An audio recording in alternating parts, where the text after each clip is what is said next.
In every Platonic dialogue, Socrates wins. He humiliates sophists, tangles up generals, exposes the ignorance of Athens' wisest men, except in one. In the Parmenides, Socrates loses, and the philosopher who defeats him is attacking Plato's most cherished idea, the theory of forms.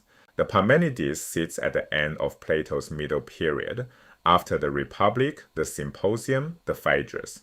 By this point, Plato has built a complete metaphysics, eternal forms above, a shifting world of appearances below.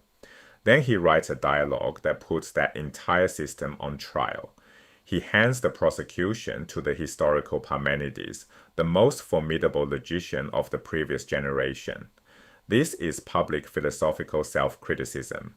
To understand why Plato would attack his own theory, we need to know what he was caught between, the two pre-Socratic traditions that defined the intellectual landscape he inherited. Pre-Socratic thought splits into two opposing currents.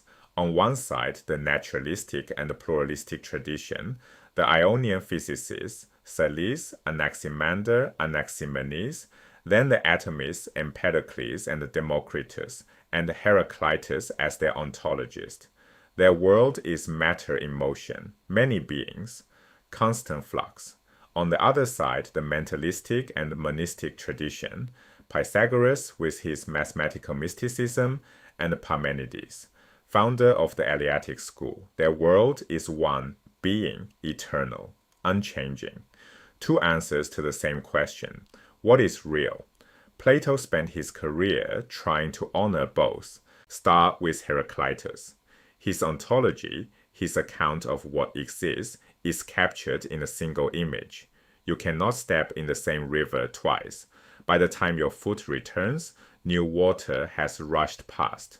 The river is not a thing, but a process. Heraclitus pushed further. You cannot step in the same river even once, because you yourself are changing as you step. The foot that enters is not the foot that leaves. Reality is pure becoming. Nothing rests. Nothing stays identical to itself long enough to be called a thing.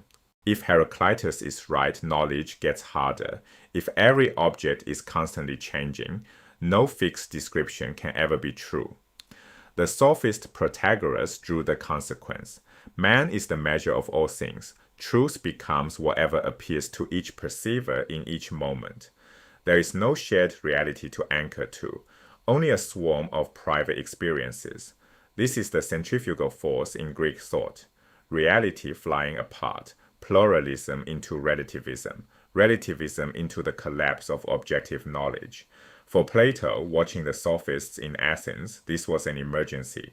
Against this dispersion stands the other tradition. Pythagoras taught that behind the noise of the senses lies pure mathematical structure, number as the hidden architecture of reality. His student in spirit, Parmenides, took the next step. Whatever truly exists, he argued, cannot come into being or pass away, cannot move, cannot be many, because change would require something to come from nothing, and nothing, by definition, is not. Only being is, singular, motionless, eternal, complete. Where Heraclitus said all is flux, Parmenides said flux is illusion. The world you see, plural, shifting, full of birth and death, is a deception of the senses. Reason, following the logic of being itself, reveals the one. This is the centripetal force. Everything pulled inward into unity. A common confusion needs clearing. Parmenides is often called a skeptic, lumped with later thinkers like Hume or Berkeley. This is backwards. Modern empirical skepticism trusts the senses and doubts reason.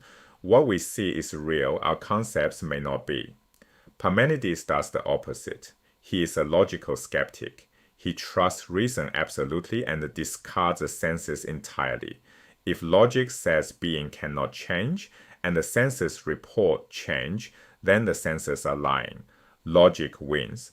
There is an Eastern parallel worth noticing. Hindu and Buddhist traditions speak of Maya, the veil of illusion hiding the unity beneath appearances. Parmenides arrives at a similar destination but through deduction rather than meditation. He recasts the mystical intuition in logical form.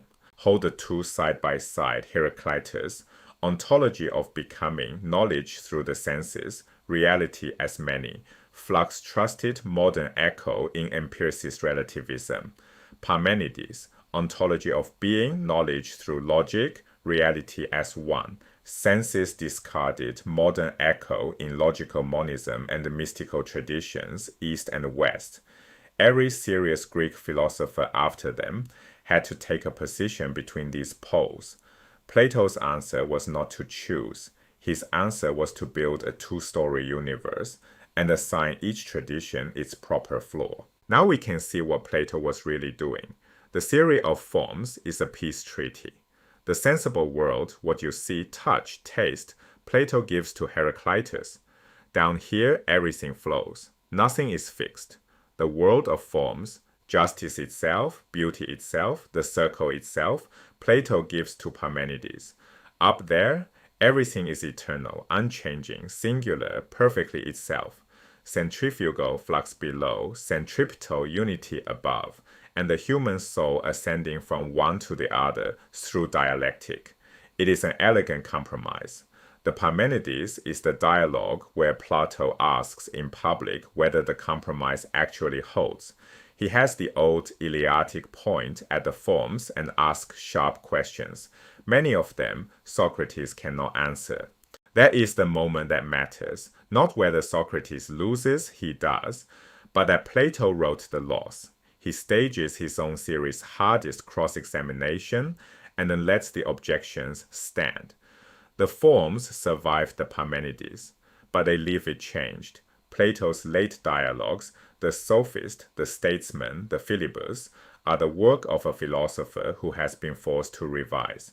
Two pre-Socratic traditions, two metaphysical forces, and one thinker willing to stand between them and put his own life's work on trial. That is what philosophy at its best looks like.